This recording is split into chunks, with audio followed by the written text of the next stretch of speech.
आप देख रहे हैं दूरदर्शन उत्तर प्रदेश, जहां एक तरफ महाकुंभ का परचम प्रदेश देश के साथ विश्व पटल पर ऐतिहासिक कीर्तिमान स्थापित किया, वहीं अब उसकी छवि धूमिल करने का प्रयास किया जा रहा है। हाल ही में बीबीसी ने महाकुंभ को लेकर एक रिपोर्ट में जारी की, जिसमें महाकुंभ पर भी कई सवाल उठाए हैं। ऐसे में सवाल ये बनता है कि आखिर इन बातों में कितनी सच्चाई है। मामले की जांच करने जब डीडीयूपी की टीम प्रदेश सरकार के मंत्री AK शर्मा के यहां पहुंची तो मामला कुछ और ही निकला।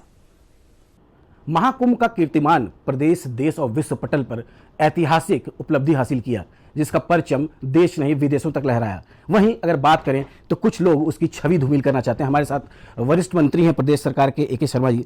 मंत्री जी, एक बीबीसी की रिपोर्ट आई है जिसमें उन्होंने ये बात कही है कि वहाँ पे कुछ ऐसे आंकड़े छुपाए गए हैं, कुछ बताया है इस तरह की बातें, जिसको लेकर अखिलेश यादव ने ये बोला कि वहाँ पे प्रचार प्रसार की जो सरकार ने प्रचार प्रसार किए थे वो उस तरह से नहीं हो पाए जिस तरह से होने चाहिए थे, उस तरह से व्यवस्थाएं नहीं थी। उसको लेकर क्या कहना चाहते हैं? देखिए, शुरुआत से ही महाकुंभ का जो पावन पर्व हुआ उसको लेकर के माननीय अखिलेश यादव जी हमेशा ही निगेटिव बोलते रहे शुरुआत से ही। अगर आपको याद हो तो महाकुंभ अभी 2-3 महीना शेष था, तभी उन्होंने कहना शुरू किया कि बिजली के खंभे लगे हैं, तार नहीं लगे हैं, नदी के बीच में पॉन्टून ब्रिज अभी तैयार नहीं है। सारी की सारी तैयारियां समय से हो गई थीं और आपने देखा होगा, पूरी दुनिया ने देखा होगा कि बिजली के खंभे भी लगे, बिजली के तार भी लगे और दुनिया का एक झिलमिल सितारों जैसा एक नगर भी पूरी दुनिया ने देखा। इवन इंटरनेशनल स्पेस स्टेशन तक से वैज्ञानिकों ने, नासा के वैज्ञानिकों ने जो अंतरिक्ष में थे, उन्होंने भी पृथ्वी पर सबसे ब्राइट स्पॉट की संज्ञा देते हुए प्रयागराज की महिमा का वर्णन किया। जैसे ही कुंभ शुरू हुआ, महाकुंभ शुरू हुआ, उन्होंने कहना शुरू किया कि यहाँ तो कोई आने वाला ही नहीं है, बसें खाली आ रही हैं, ट्रेनें खाली आ रही हैं।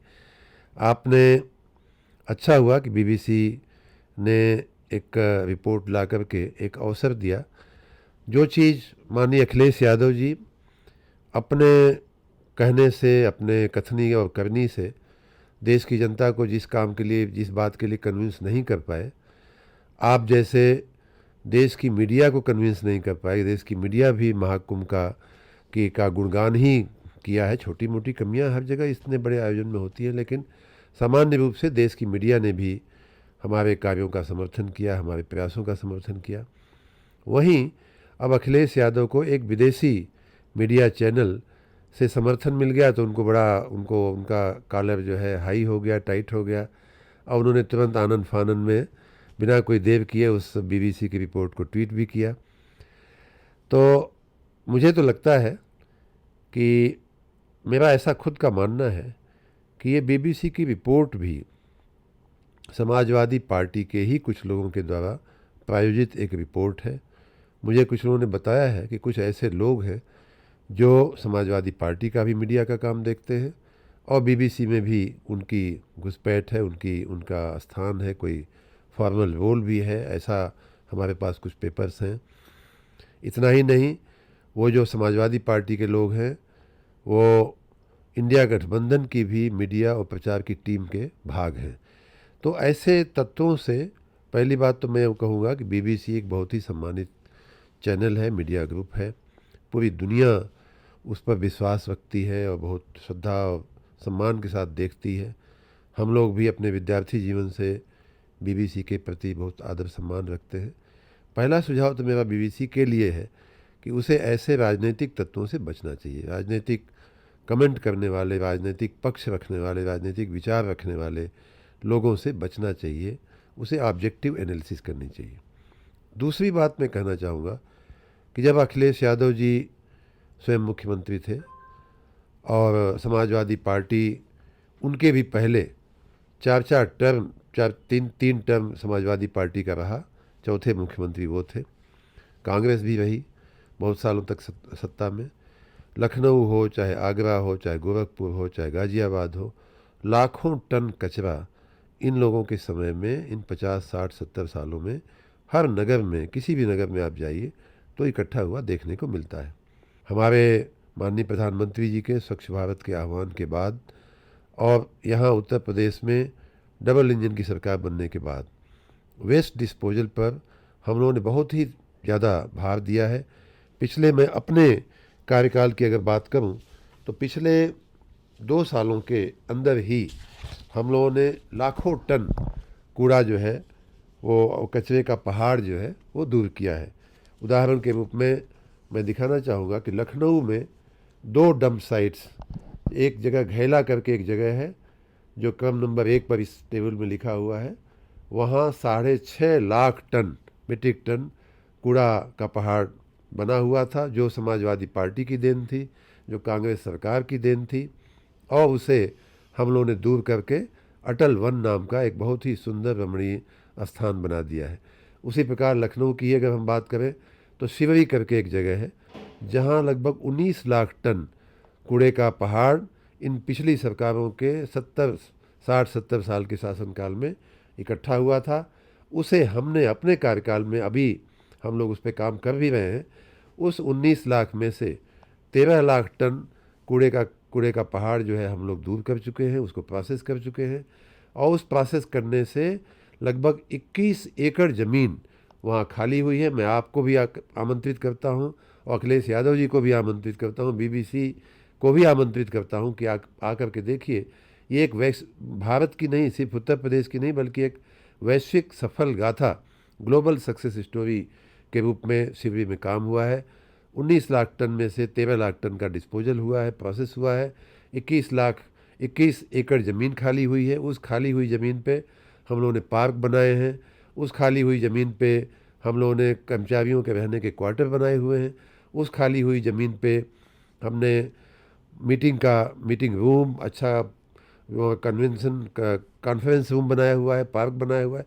मंत्री जी एक बात और कहेंगे कि सच्चाई की अगर बात करें तो जिस तरह कुंभ में लगातार आप खुद लगे हुए थे शुरुआत दौर से, और 2 महीने जिस तरह गए, वहाँ पे अन्य प्रदेशों से लोग आए, देश के बाहर से लोग आए, लेकिन जो मैनेजमेंट था, जो सफाई थी, सफाई और कचरे की जहाँ बात हो रही है, जहाँ 66 करोड़ लोग श्रद्धालु आए गए, वहाँ पे जो सफाई का मैनेजमेंट था उसको हम लोग खुद देखे, प्रत्यक्ष वहाँ रहे 2 महीने तक। जो जगमगाहट थी, जो रोशनी थी, जो गंदगी थी, वो 1% नहीं देखने को मिली। अब लेकिन ये एक कचड़े का माध्यम बना के किस तरह से घिरने का एक प्रयास तो नहीं है ये? जी अवश्य, मैं वही कह रहा हूँ कि माननीय अखिलेश यादव जी, माननीय राहुल गांधी जी गंदा पानी है, पियो मत, नहाओ मत, दुष्प्रचार करने की कोशिश किया, लेकिन कोई नहीं माना। 66 करोड़ लोग वहाँ आए। उन्होंने कहा कि गंदगी है, यहाँ गंदगी है, वहाँ गंदगी, कोई नहीं माना। सबको आपने भी कहा, आपने भी इस बात को कहा, और सब ने एक मत से, एक सुर से ये बात निकल के आई कि जितनी स्वच्छता हो सकती है, जितनी स्वच्छता की अपेक्षा होती है, उससे भी बेहतर स्वच्छता कर करके दिखाई गई है।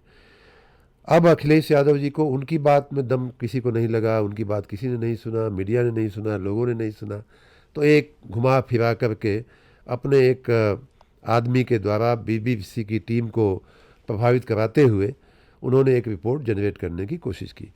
मैं आपको बीबीसी की रिपोर्ट में से ही कुछ बातें आपको, प्रदेश को, देश को और दुनिया को मैं बताना चाहूँगा बीबीसी क्या कह रहा है।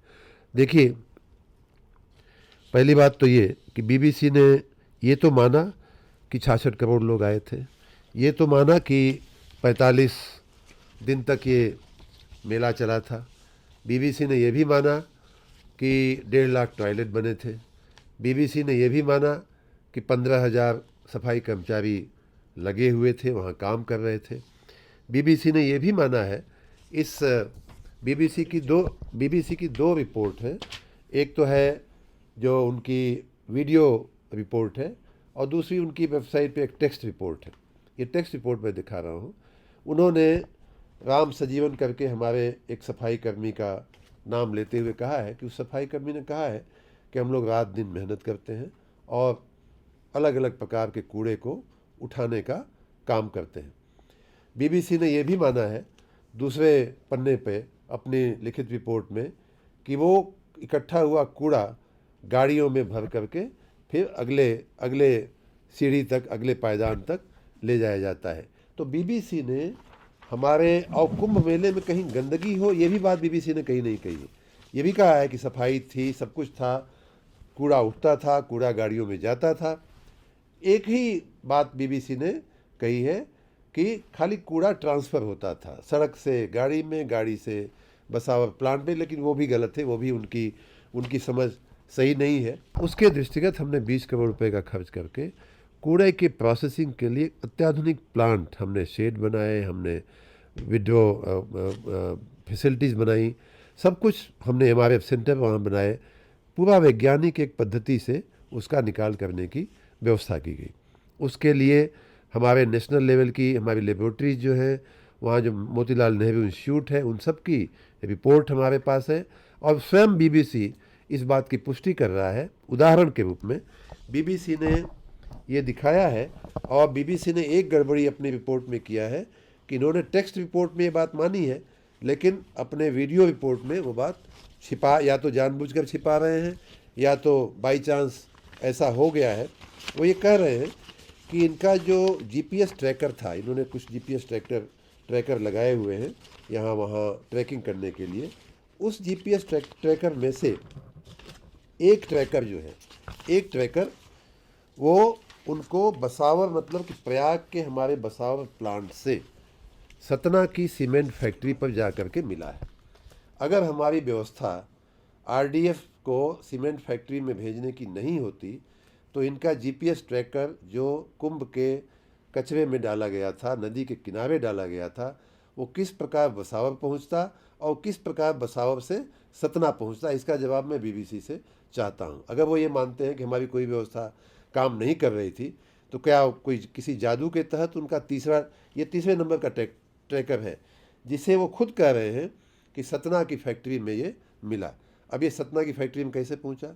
हमारी व्यवस्था ही यही है। यही हम कहना चाह रहे हैं कि हमारी पहली व्यवस्था ये है कि जो हमारा रिफ्यूज डिराइव्ड फ्यूल होता है, RDF होता है, जो ज्वलनशील होता है, जिसमें फ्यूल की पोटेंशियल होती है, उसको हम सीमेंट फैक्ट्रियों को बेच देते हैं। और वो बेचा हुआ सामान, बेचा हुआ RDF सतना की सीमेंट फैक्ट्री में बेचा गया है। उसका हमारे पास बिल है, और स्वयं BBC कह रहा है कि उसको वो सतना की सीमेंट फैक्ट्री में वो मिला है।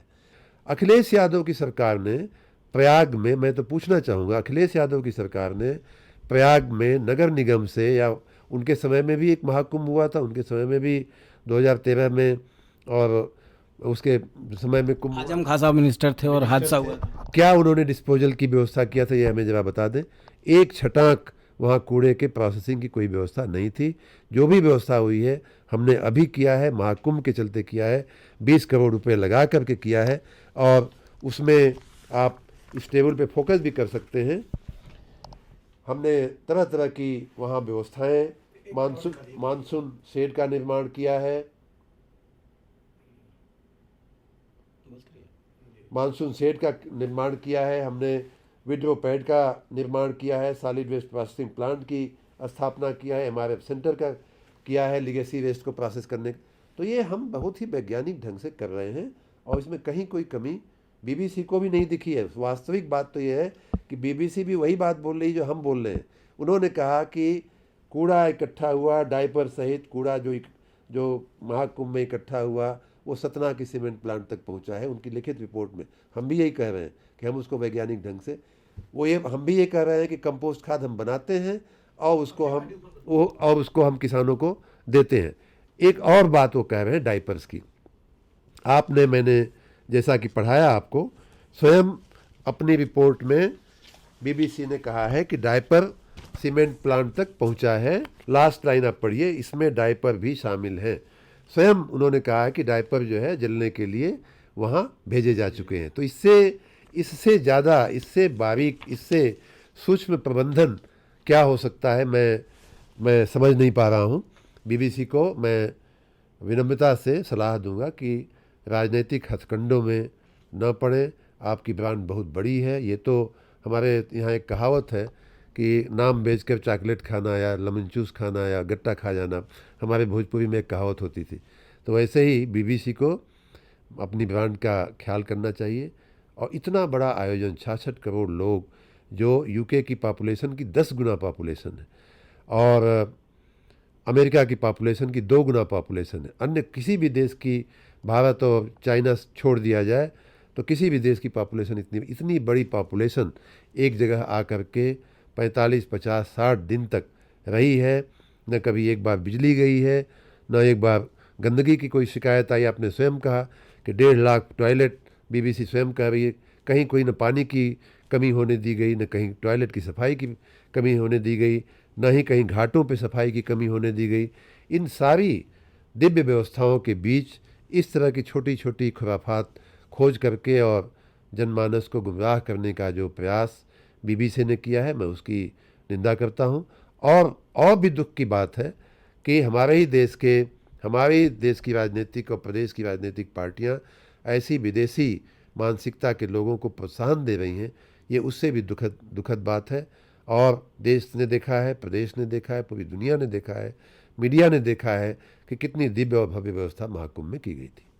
बिल्कुल, देखिए साफ कहना था, क्योंकि अगर बात करें महाकुंभ की तो जिस तरह से उसकी भव्यता थी वो कहीं ना कहीं विश्व पटल पे सबके सामने आई। और लगातार देखिए प्रत्यक्षम किम प्रमाणम कहा जाता है, क्योंकि सरकार के पास हर वो दस्तावेज है, हर वो कागज है, आरोप लगाया उसके जवाब में वो सारे कागजात मौजूद हैं। तो कहीं ना कहीं बीबीसी किसी राजनीतिक षड्यंत्र का शिकार हो रहा है, ऐसा साफ साफ मंत्री जी का कहना था। उनको और साथ ही ऐसी संस्था को इस तरह के मामलों में नहीं पड़ना चाहिए। वीडियो जर्नलिस्ट दिनेश सिंह के साथ अभिषेक मणि त्रिपाठी, डीडी न्यूज़, लखनऊ।